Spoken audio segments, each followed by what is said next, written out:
Cytologie. Chapitre 1. La cellule. Présentation, théorie cellulaire, organisation générale, technique d'étude. Grand 1. Introduction. La cellule est la plus petite unité capable de manifester les propriétés du vivant. C'est une membrane qui isole un petit volume du reste du volume dans lequel cette structure est présente. À savoir, le milieu intérieur de la cellule est fort différent du milieu extérieur de la cellule. La membrane, elle, appartient à la cellule. Il s'agit donc d'une structure autonome qui synthétise l'ensemble de ses constituants à partir de divers éléments matériels puisés dans le milieu. Elle croît et se multiplie par division cellulaire. La taille de la cellule est inférieure à 1/10 de millimètre, ce qui est donc invisible à l'œil nu. Elle varie entre 5 et 50 microns ou micromètres, tout en sachant que 1 micromètre est égal à 10 puissance moins 6 mètres, donc 1 millionième de mètre ou 1 millième de millimètre. La taille moyenne des cellules est environ 20 microns.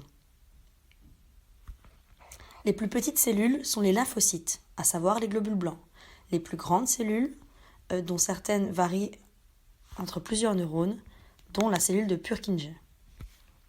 On connaît l'existence de la cellule depuis le XVIIe siècle, grâce à la mise au point des premiers microscopes et l'avancée des techniques de l'optique. Grand 2. Microscope et découverte de la cellule. La microscopie a une place importante en cytologie et en histologie. Robert Hooke est l'inventeur du premier microscope. Il introduit et popularise le terme de cellule. Quant à Anthony van Leeuwenhoek, il construit un autre type de microscope, constitué de billes de verre, servant de loupe et permettant d'agrandir à près de 300 fois. C'est le premier à observer des formes vivantes animées, des protistes et des protozoaires, et diverses cellules, dont les globules rouges, spermatozoïdes, etc. Grand 3. Résolution d'un microscope. 3.1. Résolution du microscope. La résolution est la faculté de reconnaître deux points proches comme distincts. 3.2. 4 types de microscopie. La microscopie photonique. C'est l'utilisation d'une source d'illumination, lumière visible ou lumière monochromatique. C'est également l'obtention d'une résolution maximale valant la moitié de la longueur d'onde du rayonnement utilisé, donc un maximum théorique de 0,2 microns. Pour chaque type de source de rayonnement et de particules, un type de microscope spécifiquement équipé est requis. La microscopie à contraste de phase. On peut observer des cellules sans préparation. On diffracte la lumière. La microscopie à fluorescence. Il s'agit d'un dispositif particulier d'illumination. Couplage d'un faisceau de lumière monochromatique à des procédés d'immunohistochimie, pour ne révéler qu'une seule protéine parmi l'ensemble des autres protéines. Quel en est le fonctionnement ? La cellule parcourue de fibres actine, on utilise un anticorps qui reconnaît l'actine.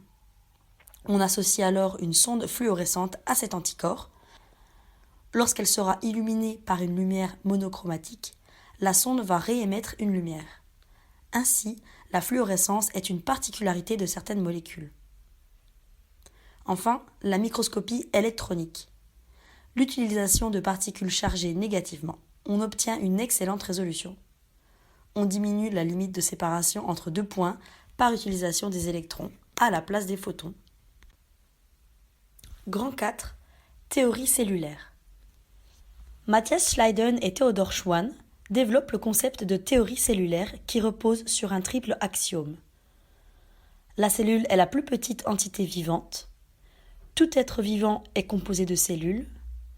Toute cellule provient d'une autre cellule. Grand 5. La cellule prokaryote et la cellule eucaryote. 5.1. Les cellules prokaryotes. Il y a plus ou moins 4 milliards d'années. La composition. Absence de noyau. Présence d'une membrane composée d'une double couche phospholipidique dans laquelle sont serties des protéines.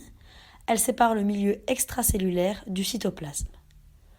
Le cytoplasme, lui, contient des protéines, des molécules et des macromolécules. Certaines cellules prokaryotes possèdent une seconde membrane plus rigide entourant la membrane plasmique. Cette paroi est de nature polysaccharidique. 5.2 Les cellules eucaryotes.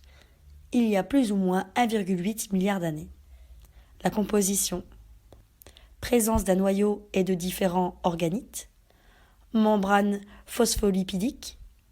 Une autre membrane isole les organites présents dans le cytoplasme, c'est-à-dire une concentration de certaines protéines dans ces compartiments subcellulaires, ce qui confère aux cellules une série de fonctionnalités nouvelles et permet une division et une spécialisation du travail cellulaire. Cette double membrane contient, sous forme de macromolécules d'ADN, l'information génétique de la cellule, permettant sa réplication. Grand 6. La cellule eucaryote, la membrane et les compartiments cellulaires, les organites. 6.1 La membrane cellulaire. Son rôle principal est de concentrer et d'isoler dans un très petit espace des molécules diverses en favorisant leur interaction. 6.2 Le cytoplasme ou cytosol. Le cytoplasme est égal à l'espace aqueux intracellulaire. Il s'agit d'un gel dû à la présence de nombreuses protéines en solution dans le cytoplasme. Il est composé de diverses molécules en solution, comme par exemple le calcium ionisé, Ca2+, ou l'adénosine monophosphate cyclique, AMPC. Ces deux petites molécules agissent comme agents universels de transfert de l'information vers des cibles cellulaires, ce qui provoque la modification de l'état de la cellule. C'est ce qu'on appelle la communication ou la signalisation cellulaire. La signalisation cellulaire assure des échanges avec le monde extérieur, permettant aux cellules de 1. Percevoir des signaux, 2. S'adapter aux conditions changeantes du milieu cellulaire. Les protéines solubles du cytoplasme, exemple des protéines du cytosquelette. Le cytosquelette est formé de 3 types de structures composées chacune de protéines spécifiques. Les microfilaments, actines, les microtubules, tubulines, les filaments intermédiaires, protéines spécifiques selon le type cellulaire. Ces 3 structures sont formées par un jeu de polymérisation-dépolymérisation à partir de monomères protéiques. Ces structures créent des réseaux dynamiques et confèrent leurs différentes formes aux cellules, mais ont également d'autres fonctions. 1. Division cellulaire permettant l'ancrage des chromosomes au fuseau mitotique. 2. Transport des organites et des vésicules des neurotransmetteurs au niveau de l'axone des neurones. 3. Donne à la cellule l'aptitude de se déplacer par diapédèse. 6.3 Le noyau. Il se situe au centre de la cellule et est entouré d'une double membrane nucléaire qui sépare le noyau du cytoplasme. Composition. Les macromolécules sont porteuses de l'information héréditaire. Acide désoïque ribonucléique, ADN. L'ADN apparaît sous la forme d'une structure, chromatine. 2 états de la chromatine. Euchromatine, qui est un état décondensé de la condensation de l'ADN, et l'hétérochromatine, qui est seulement un état condensé. Au cours de l'interphase, c'est-à-dire entre 2 divisions cellulaires, l'ADN est présent sous forme mixte de 2 états de chromatine. Au cours des phases de la mitose, qui est la division cellulaire, l'ADN se lie aux protéines histones pour se condenser et former les chromosomes. Les instructions de l'ADN permettent à la cellule de procéder à la synthèse des protéines, déterminant ses caractéristiques. Il y a alors plusieurs étapes. La première est la transcription. Il s'agit de la copie de la partie ADN d'intérêt, le gène, en une molécule ARN, à savoir acide ribonucléique messager. La deuxième étape, la traduction. Les ARN, acide ribonucléique messager, associent au ribosome du cytoplasme qui sert de matrice informationnelle à la synthèse des protéines. 6.4 Le lysosome. Le lysosome est d'un organite contenant en milieu acide une série d'enzymes cataboliques et lieu de dégradation des macromolécules lipidiques, glycolipidiques, protéiques et glycoprotéiques. Certains types de cellules phagocytaires sont riches en lysosomes. Elles absorbent les bactéries. La vacuole, ainsi formée, fusionne avec les lysosomes pour mettre en contact les enzymes de dégradation des lysosomes avec la bactérie ainsi phagocytée, procédant à sa digestion. 6.5 Exemple de cellules eucaryotes. Les cellules végétales. Présence de vacuoles, présence de chloroplastes, organites comportant de la chlorophylle et participant à la photosynthèse. Les cellules animales, cellules nerveuses, à savoir les neurones, composées de l'axone pouvant mesurer jusqu'à 1 mètre conduisant l'information du corps cellulaire jusqu'à la synapse. Cellules musculaires, expression majoritaire de 2 protéines, myosine et actine, qui interagissent entre elles. Les cellules de la peau, qui sont des formes aplaties, formant des couches superposées qui ont un rôle de recouvrement de protection mécanique. Les cellules sanguines, globules rouges, contiennent la protéine responsable du transfert de l'oxygène au tissu.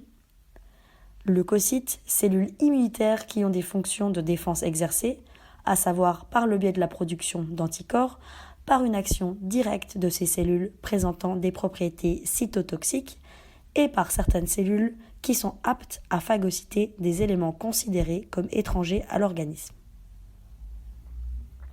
Des cellules intestinales de type épithélial, dont le rôle est l'absorption sélective des nutriments. Un domaine de la cellule est en regard du milieu extérieur, apical, et l'autre en regard du milieu intérieur, basal ou basolatéral. C'est une barrière qui joue un rôle de filtre sélectif entre le milieu extracellulaire et le milieu intérieur. Grand 7. Les virus. Les virus vivent en parasites des cellules. Ils utilisent la machinerie métabolique des cellules pour synthétiser leurs propres protéines virales. Il ne peut pas se reproduire indépendamment. C'est un parasite obligé. Il est considéré comme non-vivant car il ne satisfait pas aux préceptes de la théorie cellulaire. Mais l'information comprise dans son génome contient sous forme codée les instructions lui permettant de reproduire sa structure. À savoir, la barrière entre vivant et non-vivant est une question de définition. Grand 8. Préparation des échantillons pour la microscopie. 3 étapes sont nécessaires. La fixation de la structure et de l'architecture de la cellule, c'est-à-dire la distinction entre agents chimiques, formol, acétone, et agents physiques, congélation de l'azote liquide à moins 180 degrés. Deuxième étape, l'inclusion dans un milieu rigide. Cela donne aux pièces la rigidité nécessaire permettant la réalisation de couches fines. Également la déshydratation par bain d'alcool, toluol, qui permet la dissolution des lipides qui seront remplacés par un milieu d'inclusion rigide, paraffine ou résine. Après refroidissement à la température ambiante, on pratique des coupes qui sont déposées sur des lames de verre. Troisième étape, la coloration. La cellule étant peu ou prou claire et transparente, il est nécessaire de la colorier. On profite donc de l'affinité tinctoriale différentielle de certains organites ou de membranes. Les agents utilisés sont hématoxyline pour le noyau, éosine pour le cytoplasme, le bleu de toluidine, etc. En microscopie électronique à transmission, les coupes utilisées sont dites ultra fines, à plus ou moins 50 nanomicrons, et les échantillons sont inclus dans des résines très dures. De même, les couteaux équipant les microtomes sont en diamant. Grand 9. Hypothèse concourant à l'explication de l'origine de la cellule. 9.1. Composition de l'atmosphère primitive terrestre et expérience de Miller. L'atmosphère est composée principalement de gaz, ammoniac, méthane, hydrogène et vapeur d'eau. Certains de ces composés chimiques possèdent une énergie interne plus élevée que des composés tels que le dioxyde de carbone ou de l'oxygène. Cela leur permet de réagir entre eux pour former des macromolécules. À partir de ces composés, on obtient la formation de molécules organiques complexes. ce qui contribue à situer la synthèse abiotique des molécules organiques complexes dans un contexte évolutif. Ceci est l'expérience de Miller. On qualifie ces molécules de briques du vivant. 9.2 Évolution prébiotique. L'expérience de Miller a été reproduite en ajoutant de l'HCN au milieu réactionnel. On obtient d'importantes molécules critiques de la chimie du vivant. C'est la première étape de l'évolution prébiotique. Ces premiers éléments présents dans la soupe primitive s'associent avec d'autres composés en formant des structures. Ce sont les coacerva. Les coacerva sont des gouttelettes sphériques hydrophobes contenant les molécules organiques. Leur caractère hydrophobe permet un tri des molécules et maintient un environnement interne différent de l'externe. Ils permettent l'absorption sélective de certains composés organiques et leur concentration. Les polypeptides sont des chaînes d'acides animés ou de petites protéines s'y associent plus facilement. Les coacerva peuvent se fragmenter, se diviser. La différence avec la cellule est la suivante. Les coacerva ne possèdent pas de macromolécules de type ADN-ARN. En 1988, Morowitz démontre dans des petites vésicules lipidiques qu'on assiste sous l'action de la lumière à l'incorporation de molécules amphiphiles, c'est-à-dire qu'elles aiment l'eau et les graisses. On comprend que des structures qui présentent des caractéristiques proches des cellules peuvent se former de manière spontanée.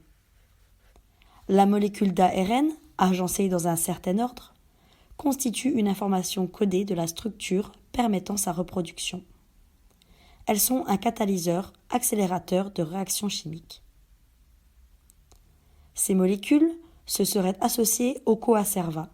On pense que le génome des toutes premières cellules était sans doute composé d'ARN.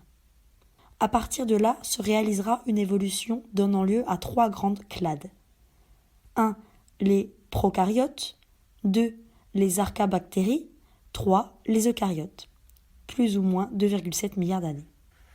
Chapitre 2. Notion de chimie préparatoire à l'étude de la cellule.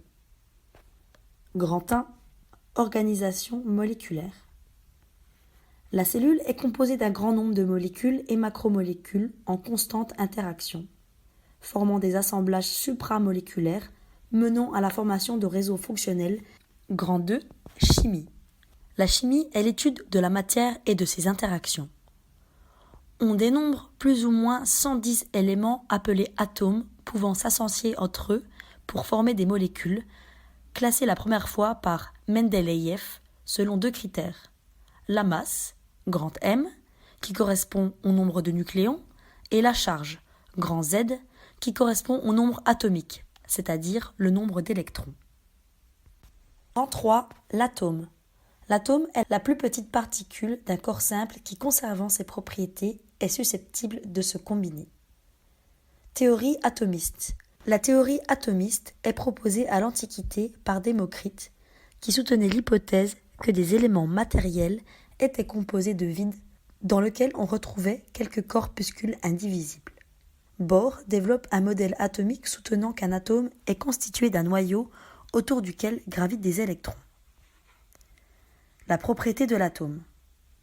La taille d'un atome est d'environ 10 puissance moins 10 mètres, tandis que la taille du noyau est d'environ 10 puissance moins 15 mètres, c'est-à-dire plus ou moins 100 000 fois plus petit que l'atome. L'atome est constitué de 3 types de particules. Le proton, P+, qui porte une charge positive et ayant une masse fixée à 1. Le neutron, N0, qui ne porte pas de charge ayant une masse identique au proton. Et enfin l'électron, E-, qui porte une charge négative pour une masse presque nulle. Les protons et neutrons composent le noyau, les électrons gravitent autour. L'atome est neutre électriquement car la somme des protons, charge positive, est égale à la somme des électrons, charge négative. Les électrons décrivent plusieurs trajectoires autour du noyau. Ce sont les orbitales. Les orbitales sont considérées comme des lieux de probabilité de présence des électrons, parfois représentés par des nuages de points. La trajectoire la plus proche du noyau compte toujours 2 électrons. sauf hydrogène. La deuxième, 8 électrons maximum. La troisième, 18 maximum. Ensuite, 32, puis à nouveau 18. La dernière couche électronique contient un nombre variable d'électrons, allant de 1 à 8. À partir d'une certaine taille, le noyau est instable et fissionne. Au cours des réactions chimiques, les atomes se combinent entre eux en partageant leurs électrons selon la règle de l'octet. Un octet est la tendance à compléter la dernière couche électronique à 8 électrons, état où l'atome est stable. L'état d'occupation électronique de la dernière couche électronique va conditionner le type de liaison entre atomes et le nombre de liaisons possibles. C'est la valence, c'est-à-dire le nombre d'électrons qu'un élément, au cours d'une réaction chimique, peut partager avec d'autres éléments. On utilise la structure de Lewis pour représenter la distribution des électrons sur la dernière couche électronique des atomes. Un atome est représenté par son symbole atomique. On y ajoute, sous forme de points, le nombre d'électrons qui forment la dernière couche électronique. 3.1 Les isotopes. Les isotopes sont des éléments qui, pour un même nombre de protons, vont voir varier leur nombre de neutrons et du coup présenter une masse atomique différente. Tous les isotopes d'un élément chimique ont les mêmes propriétés chimiques car le nombre d'électrons est identique. La plupart des isotopes sont radioactifs car ils sont instables et peuvent produire par fission à la fois des rayonnements électromagnétiques gamma, des particules matérielles alpha chargées positivement et des particules chargées négativement, à savoir des électrons. 3.2 La mole et la molarité. Une mole est un ensemble constitué de 6,023 fois 10 puissance 23 atomes ou molécules pesant le poids atomique de l'élément ou de la molécule considérée. On utilise une mole pour déterminer le poids atomique et moléculaire. Par convention, on se réfère à l'atome d'hydrogène ou au 12e de la masse de l'atome de carbone dont m, mol, égale 12. 6,023 multiplié par 10 puissance 23 est égal au nombre d'Avogadro. 3.3 La concentration molaire ou la molarité. La concentration molaire est la quantité de substance en mol ou fraction de mol dissoute dans un litre de solvant.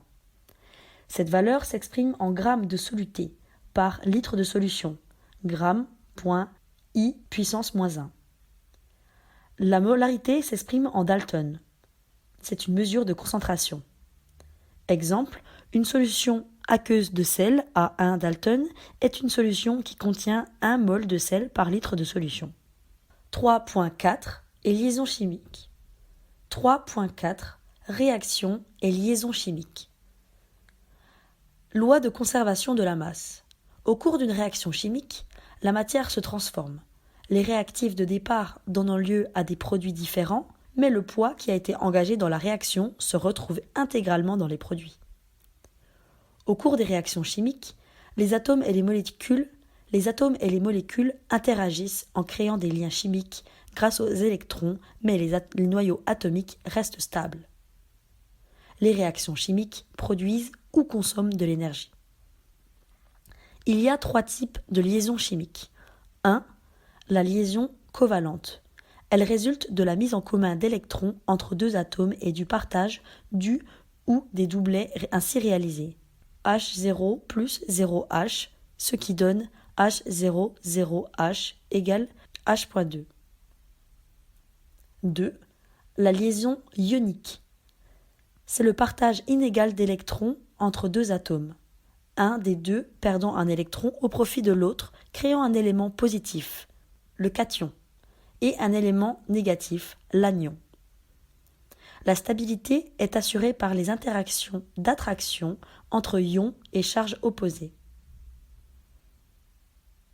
La stabilité est assurée par les interactions d'attraction entre ions de charge opposée.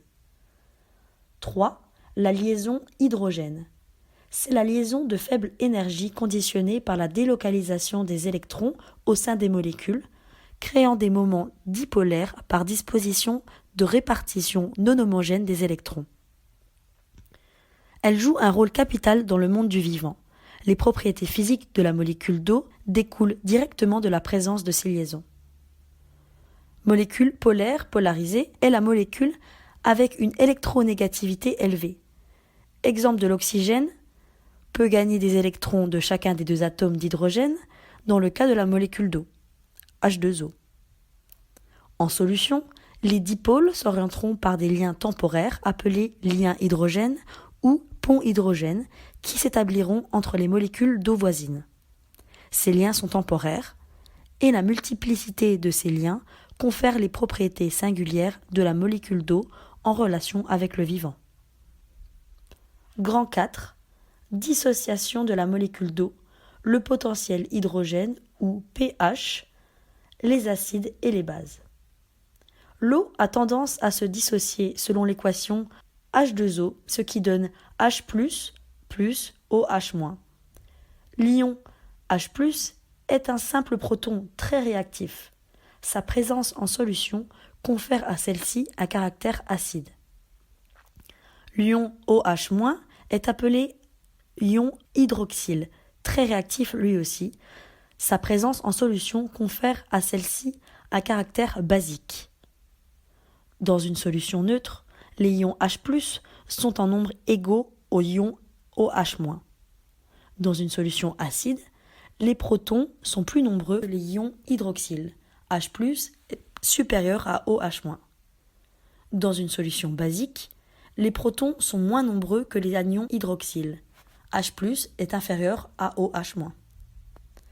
Dans l'eau pure, la concentration des ions H+ et celle des ions OH- libres est identique à cette concentration, égale 10 puissance moins 7 mol par litre de solution.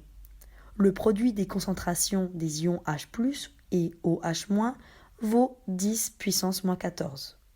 Quand une solution est acide, le nombre de protons augmente dans celle-ci et celui des ions diminue, le produit ne change pas. La mesure de cette concentration en ions est appelée potentiel hydrogène ou pH. Échelle logarithmique de la mesure de la concentration en ion hydrogène H+ dans une solution est pH égale IOG H+. pH égale moins IOG H+. Le pH d'une solution est compris entre 0 et 14. Les acides sont donneurs de protons, les bases sont donneurs d'anions hydroxyle. Grand 5. Les groupes fonctionnels. Les groupes fonctionnels sont une variété de radicaux associés à des molécules organiques et qui leur confèrent des réactivités spécifiques, propriétés physico-chimiques. Dans les types de composés, on retrouve alcool, aldéhyde, cétone, acide carboxylique. Chapitre 3. Notions de biochimie préparatoire à l'étude de la cellule. Grand 1. Composés organiques. La biochimie, selon R.K. Murray, est la science qui étudie les constituants chimiques des cellules vivantes ainsi que les réactions et les transformations qui s'y déroulent. C'est Friedrich Wöhler qui synthétisera la première fois en laboratoire, à partir de molécules minérales, une molécule organique, l'urée, contredisant le vitalisme. Le vitalisme est une théorie philosophique prétendant que le vivant ne pourrait pas être réductible aux seules lois physico-chimiques et que les constituants de la matière organique exigeraient la présence d'une force vitale. On distingue 3 grandes classes de macromolécules organiques: les protéines, les lipides et les glucides. Grand 2. Les protéines. Les protéines sont composées de quaternaires, qui sont constitués de l'atome d'hydrogène, de carbone, d'oxygène et d'azote. Les protéines constituent environ 50% de la masse du corps humain. Les fonctions sont multiples: rôle de la structure, rôle dans la dynamique du fonctionnement cellulaire.